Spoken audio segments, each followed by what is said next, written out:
په انلاین بڼه د الکترونیکي تذکیرې غوښتنه. د الکترونیکي تذکیرې ترلاسه کولو لپاره تاسو باید انلاین فورمې ډکې کړئ.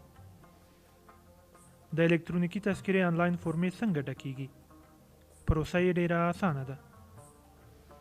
په انلاین بڼه د الکترونیکي تذکیرې د غوښتلو لپاره لومړی د NID NSIA GOV AF ویب پاڼې ته لاړ شئ. د پاڼې په پرانیستېدو سره د ژبې برخه راښکاره کیږي چې د یوې ژبې په ټاکلو سره بلې برخې ته ځئ. په دې فورم کې د کورنۍ مشر لومړی خپل او بیا د خپلې کورنۍ د نورو غړو معلومات ولیکي. که د کورنۍ مشر متأهل وي د خپلې میرمنې او ماشومانو معلومات ولیکي. که د کورنۍ مشر مجرد وي د خپل پلار، مور، ورور او خور معلومات ولیکي. په دې پاڼه کې تاسو 4 برخې ګورئ. د نوې الکترونیکي تذکیرې فورم ټنۍ کې کاږلو سره فورم ستاسو مخې ته خلاصیږي او تاسو خپل او د کورنۍ معلومات په ځیر سره ولیکئ. په پیل کې سیستم د غوښتنلیک کوډ تاسو ته درکوي چې تاسو باید هغه یادداشت کړئ.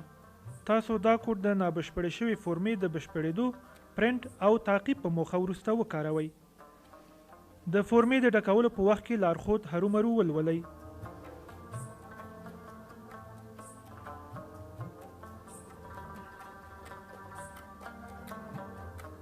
خپل معلومات په ډیر ځیر سره ولیکئ.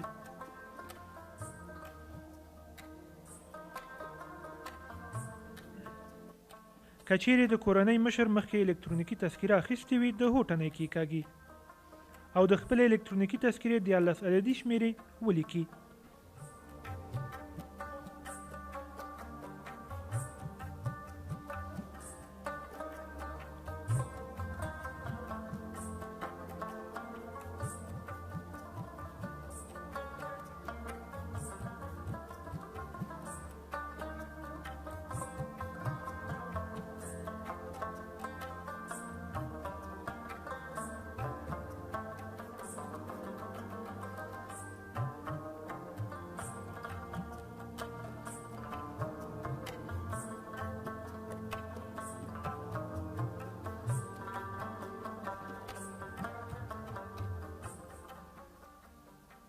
که چیرې شخص کاغذي تذکیره ونه لري د تذکیره نه لري ټنۍ کې کاږي او د 2 تصدیق کوونکو فورم ډک کړي. که چیرې کاغذي تذکیره ولري نو د کاغذي تذکیره لري ټنۍ کې کاږي. د خپلې کاغذي تذکیرې د معلوماتو څخه په ګټنې دا تشې خانې ډکې کړئ.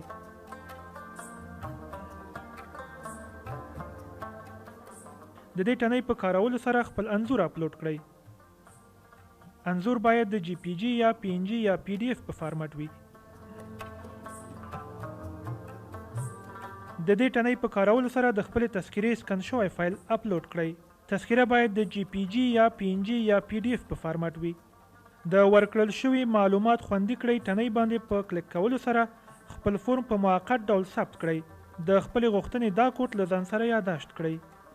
د کورنۍ د مشر اړوند معلوماتو له لیکلو وروسته د کورنۍ غړو د معلوماتو لیکلو ته وار رسیږي. د کورنۍ نوي غړي اضافه کړئ. ټنۍ باندې پر کلیک کولو سره بله پاڼه پرانیستل کیږي او تاسو د کورنۍ د هر غړي معلومات په ځیر سره ولیکئ. دا برخه د کورنۍ له مشر سره د افرادو قرابت په ګوته کوي.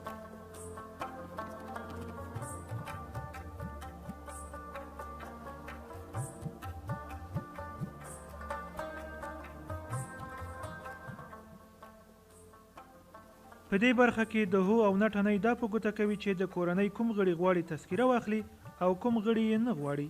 که چیرې مو هو غوره کړ د مخکینۍ فورمې په شان د خپلې کورنۍ د غړي فورمه هم ډکه کړئ.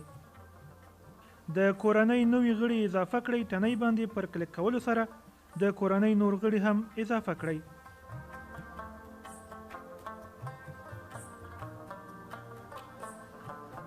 په دې فورم کې د واده شویو، مړه شویو، بهرني تبې لرونکو او شته غړو په ګډون د کورنۍ د ټولو غړو د معلوماتو لیکل حتمي دي. د کورنۍ د ټولو غړو د معلوماتو له لیکلو وروسته د غوښتنلیک تایید او لیږل پر ټنۍ له کلیک کولو وروسته بل پړاو ته ځئ. په دې برخه کې د خپلې فورمې پروسس او د تذکیرې ترلاسه کولو په موخه د الکترونیکي تذکیرې یوه څانګه وټاکئ. په دې برخه کې د الکترونیکي تذکیرې څانګې ته د مراجعې نیټه او دلته هم د مراجعې وخت وټاکئ. د بیرته فورم له ټنۍ څخه په ګټنې کولی شئ خپلې فورمې بیا وګورئ او د معلوماتو له کروالي څخه ډاډ ترلاسه کړئ. د نمونې پرنټ تڼۍ باندې پر کلیک کولو سره ستاسې فورم او د الکترونیکي تذکرې نمونه ښکاره کیږي. دا سیستم له تاسو سره مرسته کوي ترڅو خپل شخصي او د کورنۍ معلومات په ځیر سره ټایپ کړئ او د الکترونیکي تذکرې او فورمې نمونې تر چاپ وړاندې وګورئ. د تصدیق او لیږلو تڼۍ باندې پر کلیک کولو سره فورمې د الکترونیکي تذکرې د ویش څانګې ته استول کیږي. لکه څنګه چې ګورئ ستاسو غوښتنلیک په بریالیتوب سره لیږل شوی دی او سیستم ستاسو د غوښتنلیک کوډ تاسو ته وړاندې کړی دی چې د دې کوډ څخه په ګټنې تاسو کولی شئ د خپلې فورمې نور پړاوونه په انلاین ډول تعقیب کړئ. دا کوډ له ځان سره یاداشت کړئ. دلته د پرنټ تڼۍ کیکاږئ چې ستاسو فورم چاپ شي. وروسته خپل فورم درسره واخلئ او ټاکل شوي څانګې ته په ټاکل شوې نیټه مراجعه وکړئ. د نابشپړ شوي فورم دوام برخه څه کار کوي؟ دا برخه یا تڼۍ هغه وخت کار کوي چې تاسو مخکې سیستم کې خپل معلومات لیکلی او ثبت کړی وي. که چیرې د الکترونیکي تذکرې څانګې ته په ټاکلي وخت مراجعه ونه کړئ، تاسو اړ یاست چې بیا انلاین سیستم ته مراجعه وکړئ او خپل د غوښتنلیک کوډ د نابشپړ شوي فورم دوام برخه کې ولیکئ. ستاسو فورم به پرانیستل شي. تاسو خپله فورمه بیا وګورئ او د الکترونیکي تذکرې د ویش یوه څانګه د مراجعې نیټه او وخت غوره او خپلې فورمې بیا ځلې واستوئ. د الکترونیکي تذکرې د غوښتنلیک تعقیب برخه څه کار کوي؟ هر کله چې غواړئ د تذکرې په هکله د ادارې له اجرااتو څخه ځان خبر کړئ، اصلي پاڼې ته راشئ او دلته د الکترونیکي تذکرې د غوښتنې د تعقیب تڼۍ کیکاږئ او خپل کوډ په دې برخه کې ټایپ او د تعقیب تڼۍ باندې کلیک وکړئ. وروسته به پوه شئ چې ستاسو د فورمې کار کوم ځای ته رسیدلی دی. د فورم پرنټ برخه څه کار کوي؟ که چیرې تاسو خپلې فورمې د موبایل، ټابلیټ او یا بلې وسیلې څخه په ګټنې ډکې کړې وي او دې ادارې ته یې رااستوئ، تاسې کولی شئ اصلي پاڼې ته لاړ شئ او دې برخه کې د خپل غوښتنلیک کوډ په لیکلو سره د فورم پرنټ پر تڼۍ کلیک او خپلې فورمې چاپ کړئ.